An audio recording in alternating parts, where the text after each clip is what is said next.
Talks. Aku Damelia dan aku akan membuat belajar kamu jadi lebih mudah dan happy. Ayo subscribe. Oke. Terima kasih. Enjoy videonya. Sekarang kita bahas dulu algoritma yang menggunakan distance vector, oke? Nah, si distance vector ini dia akan menggunakan algoritma yang diciptakan oleh si Bellman.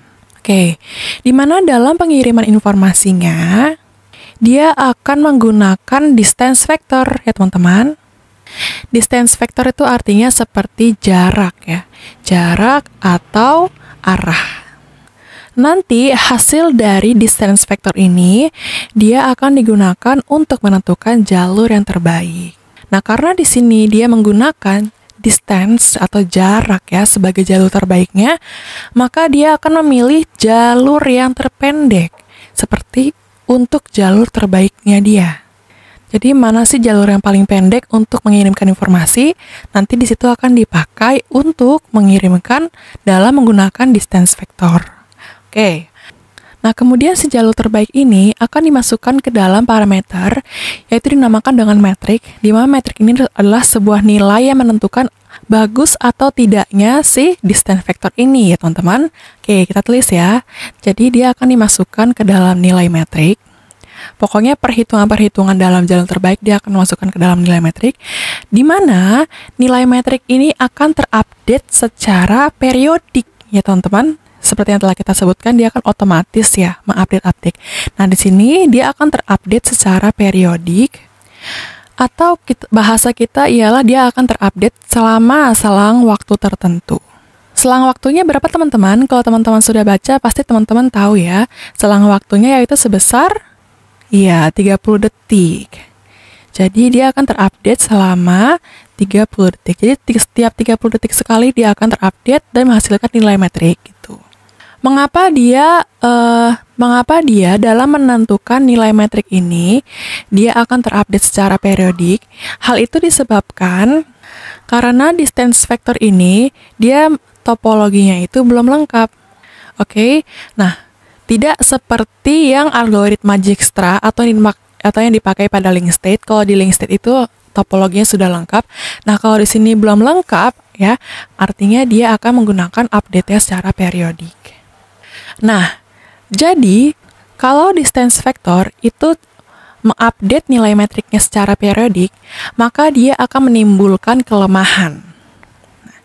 Jadi, kelemahannya apa? Kelemahannya dia akan terjadi namanya routing loop.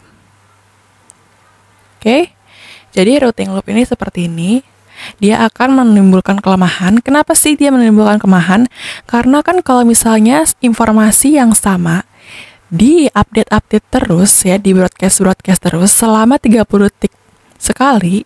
Misalnya ada informasi A di-update lagi.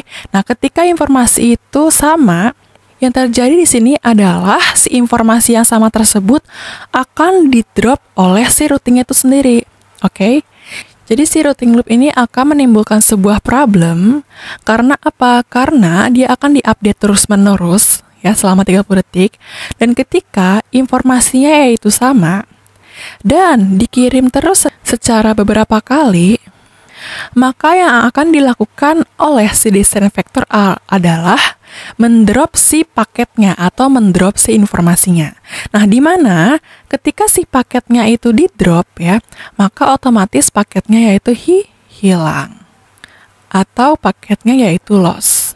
Oke, jadi di sini akan rentan sekali terhadap paket loss dikarenakan dia akan diupdate secara periodik, dan ini disebabkan ketika topologinya itu belum lengkap. Oke, nah maka dari itulah dikembangkan lagi si teknologi algoritmanya ini menjadi link state. Nah, yang kedua kita akan berbicara mengenai algoritma Dijkstra yang akan dibuat oleh tipe link state. Nah, kalau algoritma Dijkstra dalam mengirimkan informasi atau penentuan jalurnya, dia akan melihat pada bobot terkecilnya. Ya, terkecil. Jadi dalam penentuan bobot awal atau penentuan jalur terbaik ya, jalur terbaik atau jalur best path-nya, dia akan melihat pada bobot yang paling terkecil.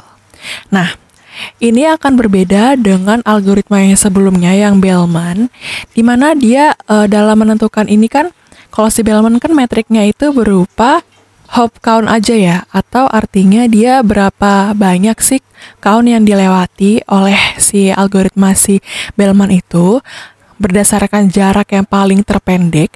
Nah, kalau di sini metriknya itu selain dia mementingkan jaraknya ya atau path-nya, dia akan melihat juga berapa sih bandwidth yang paling efektif yang dipakai ya, atau juga berapa sih cost yang paling termurah. Nah, kalau misalnya dia berdasarkan bandwidth yang paling bagus, dia akan memilih bandwidth yang paling bagus, cost yang paling murah, dan jarak yang paling pendek. Nah, inilah yang membedakan antara si Dijkstra dengan si Bellman.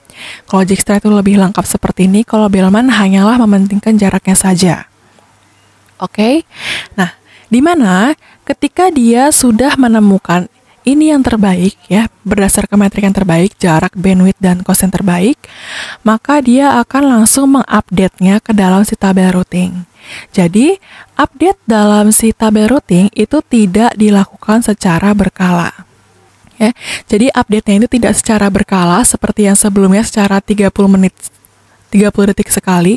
Kalau di sini update hanya dilakukan ketika dia sudah menemukan jalur yang terbaik. Oke? Maka dari itu, barulah setelah dia mengupdate-nya, dia akan membuat si tabel routing-nya.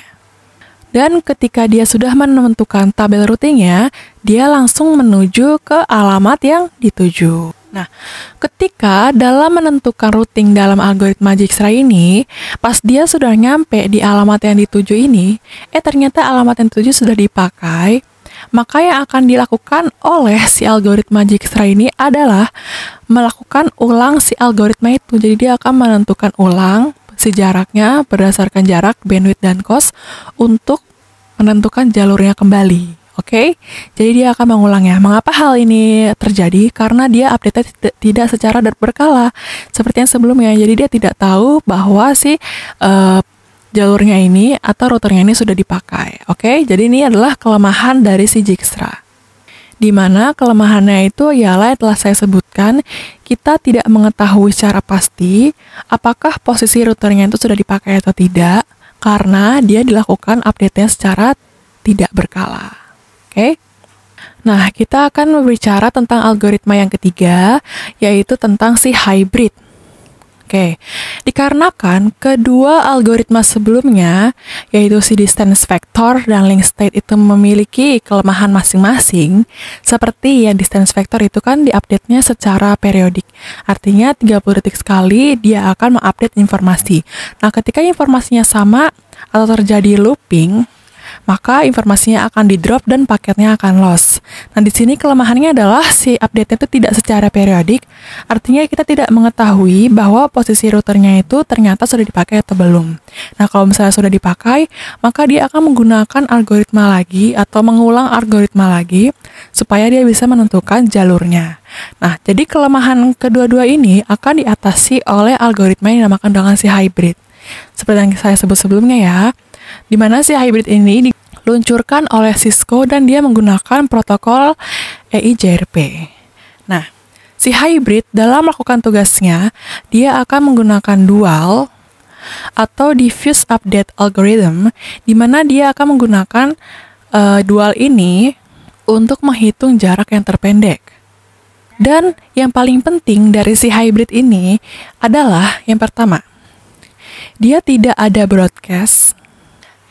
Nah, di sini dia tidak melakukan broadcast, artinya dia tidak melakukan atau membuat si tabel routing itu secara terus-menerus dan berkali-kali, dia tidak melakukan itu. Jadi, yang akan dilakukan adalah ketika ada kesalahan atau failure atau perubahan dalam topologinya, barulah dia akan mengupdate si tabel routingnya dan akan melakukan broadcast. Jadi dalam hybrid, broadcast akan dilakukan saat dia terjadi kesalahan saja, seperti linknya itu failure atau rusak ya, atau terjadi perubahan topologi. Nah, ketika dia tidak terjadi kedua demikian, maka dia akan tidak melakukan broadcast. Dimana ketika dia terjadi seperti ini, dia melakukan tugasnya seperti ini, dia akan lebih mengefisienkan dan lebih akan mengefektifkan hasil kerjanya.